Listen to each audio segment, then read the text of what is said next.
It had been years since my daughter Scarlett had reached out. Ever since she turned 18, she'd pulled away from me, distancing herself from our once close relationship. I understood the need for independence, but what happened next was something I never expected. The day she turned 21, I found out through her social media that she had reconnected with her biological father, Marcus.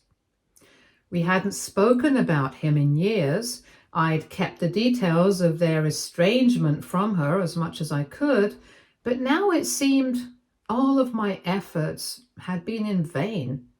She posted a picture of herself with him, smiling as if nothing had ever happened between them. It stung more than I cared to admit. When Scarlett called me the next day, her voice had an unusual excitement to it.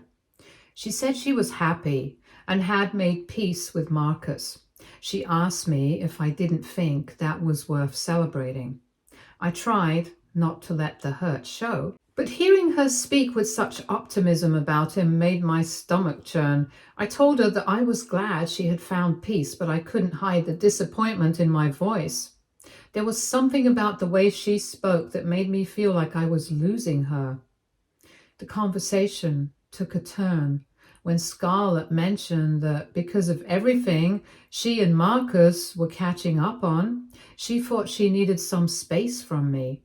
Her tone was casual, almost as if she was telling me about an upcoming trip. She told me that she just couldn't balance everything right now and that she thought she needed some space.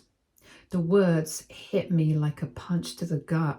I wasn't surprised, but the finality in her voice left me speechless.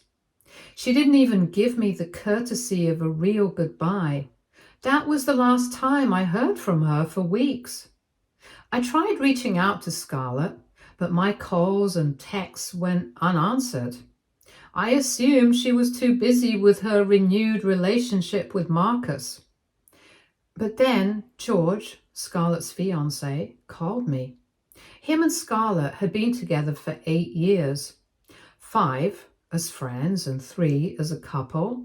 And from everything I knew, they were solid. George was steady and dependable. Everything Scarlett needed to balance out her impulsive, hot-headed tendencies. George's voice on the phone was tense. He started by telling me he needed to talk. I could hear the seriousness in his tone. I braced myself for whatever he was about to say, unsure if it would be good or bad. When he told me he had noticed something off with Scarlett, I wasn't surprised. She had been distant, even with him, and I had a sinking feeling that it had something to do with Marcus. He told me that he had been worried about her, saying that she wasn't herself anymore. He mentioned that she had been pulling away from him too, and he didn't know what was going on. I could hear the concern in his voice, and I knew it was genuine. George loved Scarlett, and I could tell how much it hurt him to see her changing like this. He was just a year older than her. I took a deep breath before telling him the truth. I wasn't sure how he would react, but he deserved to know. I told him that Marcus had been a source of instability in our lives, that he was manipulative and angry, and that I had spent years protecting Scarlett from him. I told him how I had tried to keep her safe from a man who didn't deserve her love. I explained that the man had always been toxic and that he left us when Scarlett was just a toddler, and now he was back, pretending like he was the perfect father. The bitterness I had kept inside for so long spilled out as I spoke. It was clear to me now that Marcus hadn't changed. I apologized and said that I wouldn't be able to attend their wedding anymore, as I just couldn't watch Marcus walk Scarlett down the aisle. It would break my heart completely to watch that happen. George was quiet for a long time after I spoke. I could almost hear him processing what I had said, weighing everything carefully. When he finally spoke again, his voice was firm and calm. He thanked me for telling him the truth, but I could tell that he was now facing a hard choice. He told me that he couldn't move forward with their wedding unless Scarlett saw the truth about Marcus. He made it clear that he wouldn't marry her until she made things right with me, that he needed her to face the reality of her past and stop hiding from it. His words were a shock, but as I thought about it more, I understood. George wasn't like Scarlett. He didn't act on impulse, and he wasn't going to let her keep living in a fantasy. If he said this, then he must have been thinking about this for a while. He needed her to confirm what was happening before they could move forward, and I couldn't blame him for that. Update 1, around 2 months later. It had been almost 2 months since I last heard from Scarlett, and the silence was getting unbearable. I kept thinking back to the last conversation with George. He had made it clear that he wouldn't marry her unless she faced her past and made things right with me. I understood why he needed that, but it still felt like I was being punished for something I didn't do. I tried calling Scarlett again, but there was still no answer. She had cut me off completely, and I had no idea where she was emotionally. Was she even thinking about what had happened? Or had Marcus's return taken over her entire life? Then, one afternoon, I received a message. It was from Scarlett. And despite the anxiety that had been building up inside me, I clicked on it immediately. Her handwriting was the same, but there was something about the way the words were written that made me feel like she was trying to distance herself even further. She told me that she and George had decided to push back their wedding, and that it was no longer something that felt right for her at the moment. The words were cold, almost robotic. There was no mention of reconciliation, no apology for ghosting me all this time. But the part that stung the most was the line about her father. Scarlett wrote that she was doing her best to rebuild her relationship with Marcus.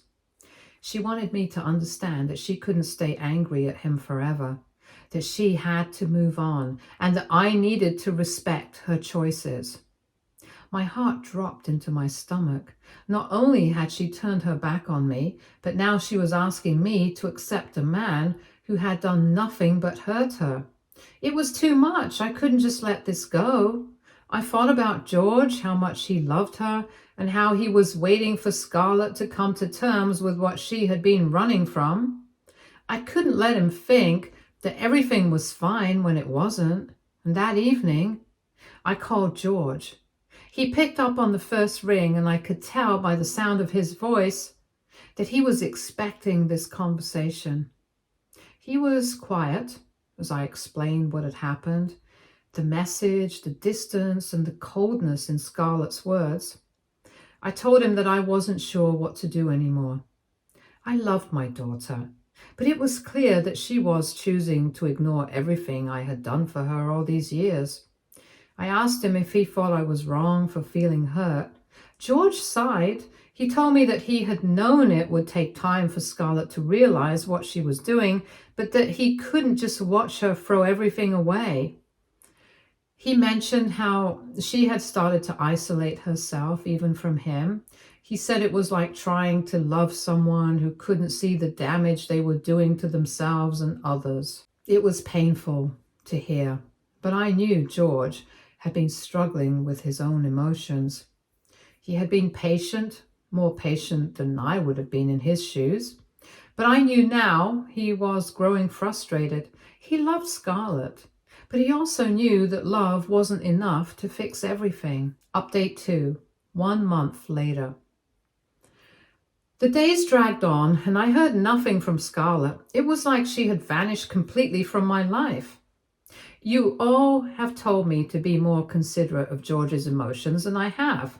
I'm not piling everything on him. I've had separate conversations with him that I haven't put on here. One day, out of nowhere, I received a call from George. He didn't waste time with pleasantries. His voice was sharp and urgent. He told me that Scarlett had come to him the night before crying, admitting everything. She had told him that she had been pushing me away because she felt guilty for reconnecting with Marcus. She said she didn't want to hurt me, but she had been too afraid to face the consequences of her choices. George was quiet for a moment before he told me that Scarlett had asked for my forgiveness. She had finally realized what her actions had done, and she was ready to make things right. But there was a catch. She had asked for it on her terms. George made it clear that he wasn't going to let her off the hook so easily. He told her that if she wanted to reconcile with me and him, it had to be real. No more excuses, no more hiding behind the idea that Marcus was some kind of hero. Scarlett needed to face the damage she had done and come clean. When George said that, Scarlett was ready to try again. My emotions were all over the place. Part of me wanted to rush to her and pull her into a hug, to forgive her and pretend like nothing had happened. But another part of me felt like I couldn't just forget the way she had treated me. The years of sacrificing for her, protecting her and loving her unconditionally, all seemed to have meant nothing in the end. And now, after everything, she wanted me to just pick up where we left off. I told George that I needed time to think.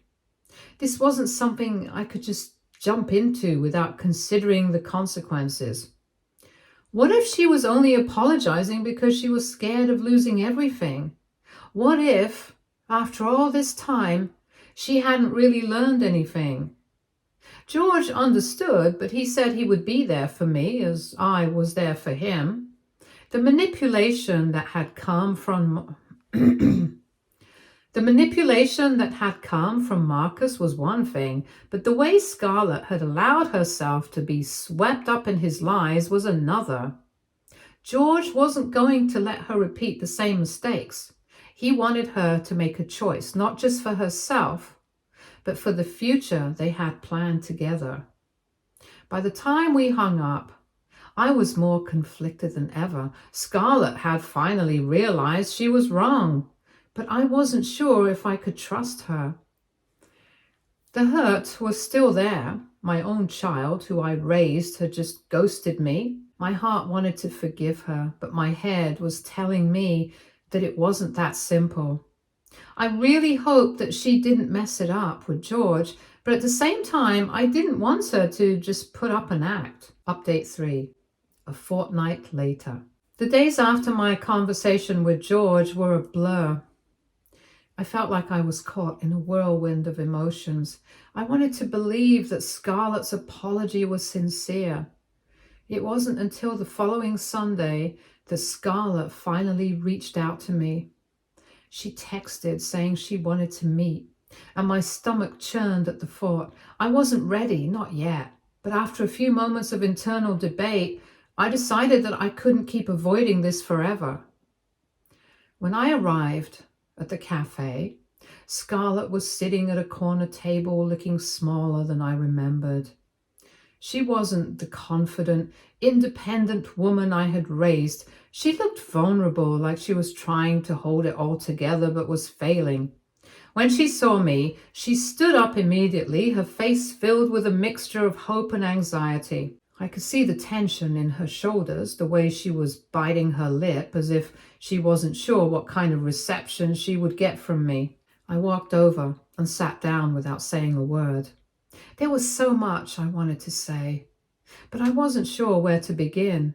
She took a deep breath and then started speaking before I could even gather my thoughts.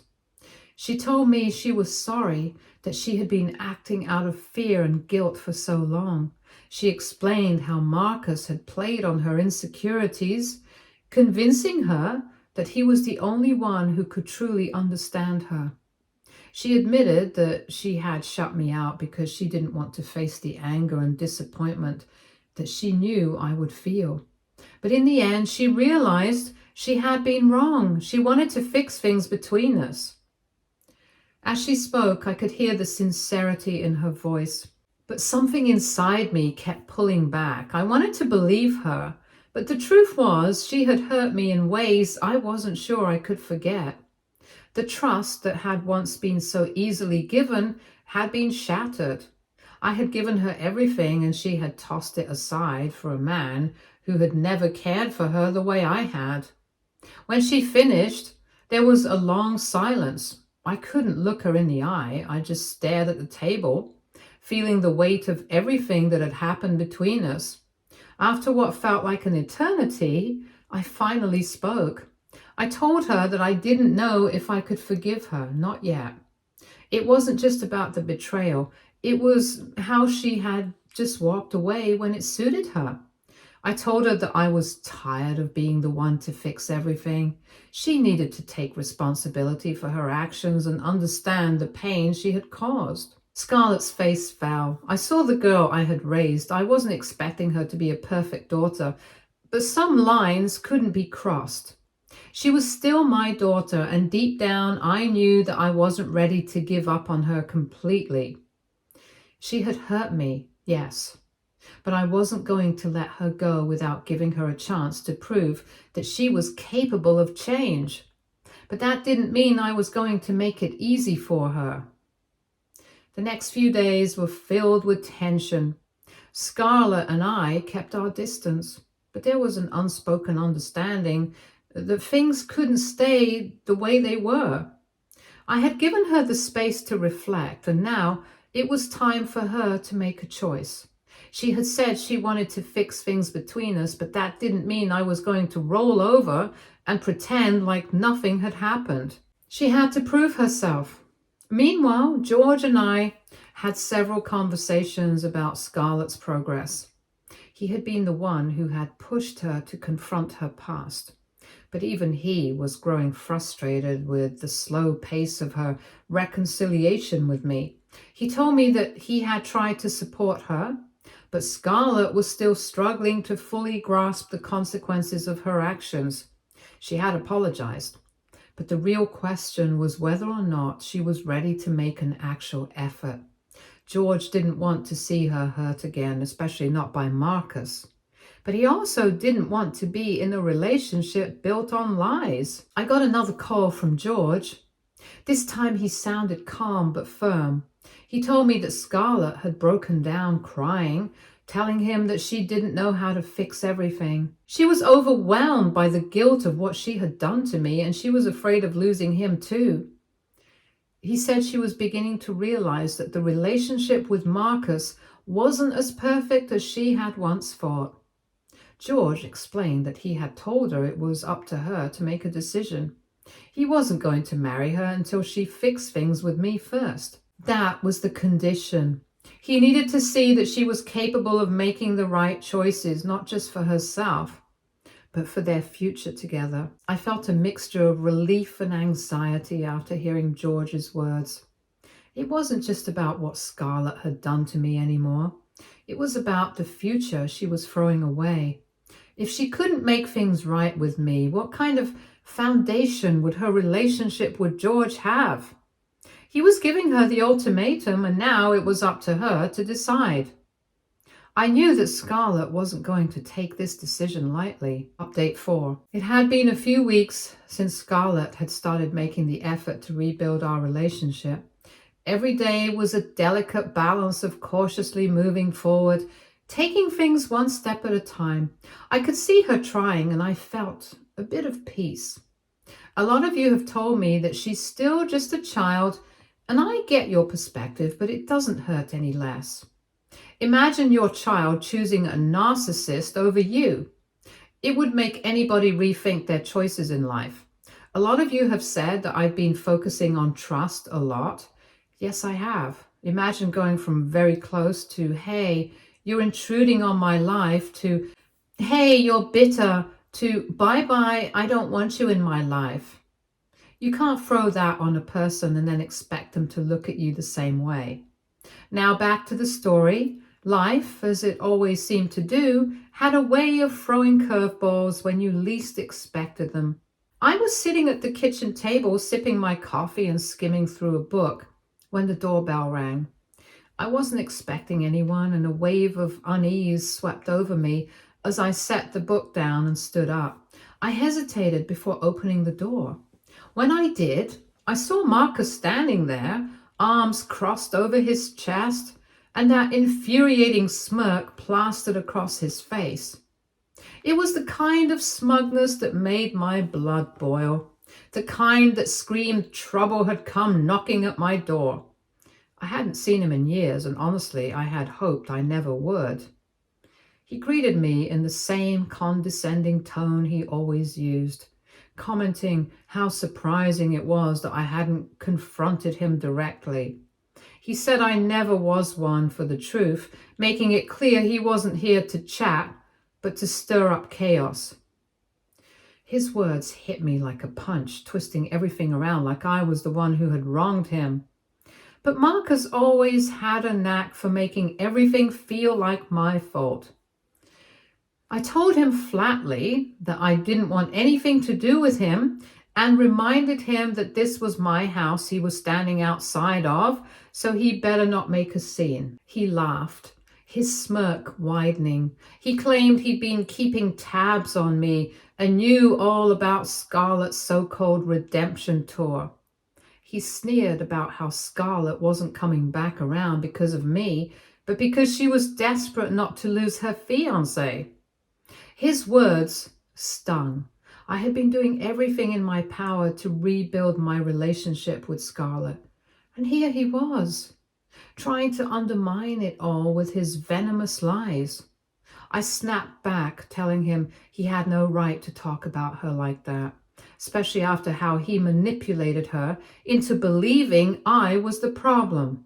I accused him of thinking he could walk back into our lives and dictate everything like he had some claim to Scarlett's loyalty.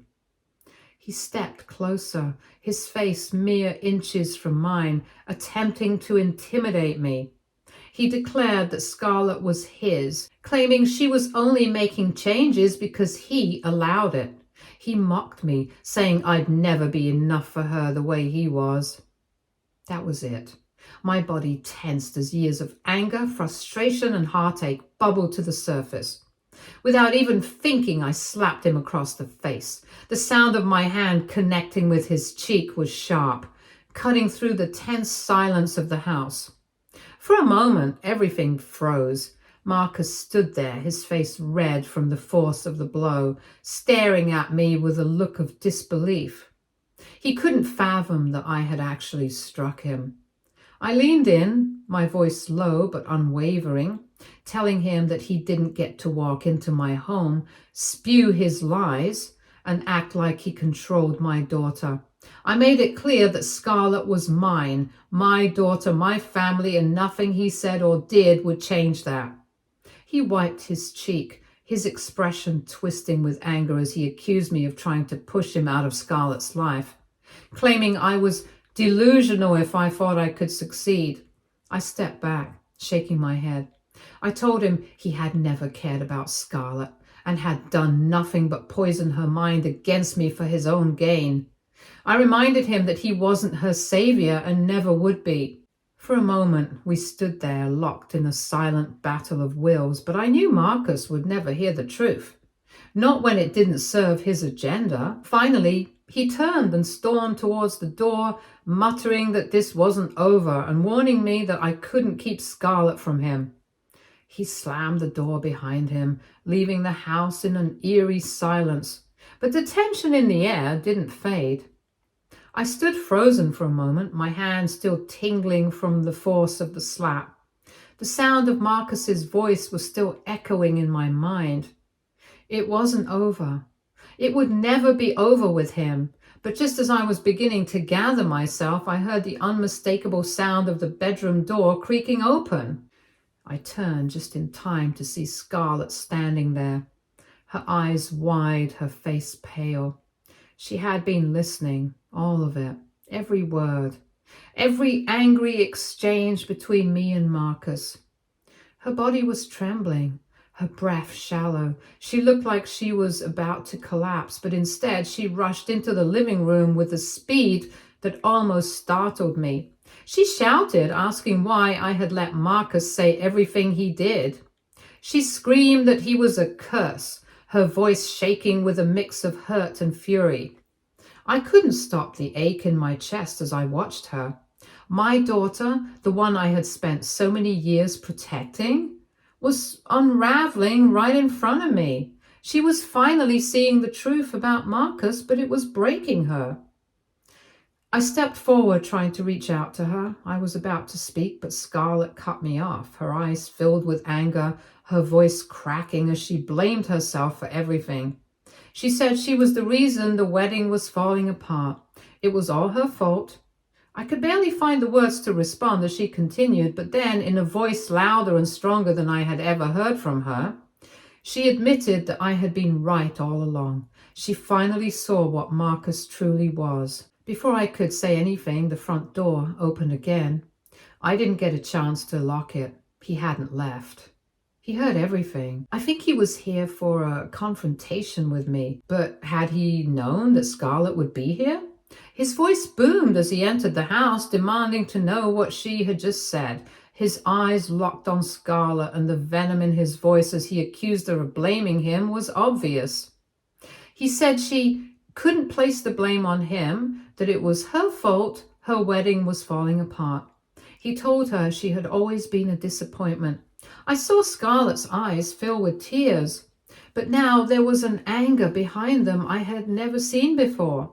She was no longer the girl he had controlled. She was standing up for herself. Scarlett fired back at Marcus, saying he was the real disappointment. She said he had ruined everything she cared about, the wedding, her family, her future. He had used her, twisted her, and now he thought he could walk in and tear her apart even more. Marcus tried to shout back, but Scarlett didn't let him get the chance. She told him she didn't care what he said anymore. She had had enough of him. She hated him for everything he had done to her, to all of us. With that, Marcus's face twisted with rage. Without another word, he turned and stormed out of the house, slamming the door behind him again so hard the entire frame shook. The sound of his footsteps as he left was deafening. For a moment, everything was eerily silent. I stood there, staring at the door, wondering if it was truly over with him. This time, I locked the door immediately. Then, all at once, I felt the weight of the moment settle over me, and I rushed to Scarlett's side. She had collapsed on the couch, her shoulders heaving with silent sobs. I knelt beside her, wrapping my arms around her and holding her close. I whispered that I was so sorry, that she didn't deserve to hear any of that, but I also told her she wasn't alone. She wasn't to blame for anything. Scarlett pulled away slightly, wiping at her eyes with her hands, trying to regain some composure. She said I was right, that I had been right all along. I nodded, brushing her hair back gently. It was a painful moment. She let out a shaky breath, her voice raw, as she said she felt responsible for everything, letting Marcus into her life, letting him tear her apart, and ultimately ruining her wedding. She admitted that she had hurt George too, and now everything was destroyed because of Marcus. I shook my head, holding her hands gently in mine. I told her she wasn't the one who needed to fix things. Marcus was the one who had ruined everything, not her. She hadn't seen it, but now she did, and now it was time for her to take care of herself. I told her not to blame herself for everything that had happened. She wasn't to blame for Marcus's actions. Scarlett looked up at me, her eyes filled with confusion and hurt. But there was something else too, a flicker of realization. She whispered that I was right, that I had protected her from the truth, and now she finally understood what I had been trying to tell her all along. I wiped away the last of her tears and reassured her again that we would get through this. I told her to take it one step at a time, that she didn't need Marcus to be whole. The pieces were broken, but they could be mended. We would rebuild together. She nodded. She said she needed to fix things with George, that she couldn't let everything fall apart with him too, but she was also glad she had me to lean on. I squeezed her hand, telling her I believed in her and that we would take it slow, but we would rebuild. I had stood up to Marcus and made it clear that he didn't control me or my daughter. I knew Marcus wouldn't back down easily. He was dangerous and manipulative. But I also knew that I wasn't going to let him win. Not now, not ever. Update 5. 6 months later. I know it has been a long time, but I wanted to give you all one last update. Scarlett and I have been going to therapy together. George and her have reconciled. I'm also very happy to share that they will be celebrating their wedding 4 months from now. Also, to the people who are insisting on me trying to get her to cut Marcus out of her life altogether, she has had no contact with him since my last update. Yes, he still tried to worm his way in, but she was very stern this time. Stay tuned for more stories from our girl relationships.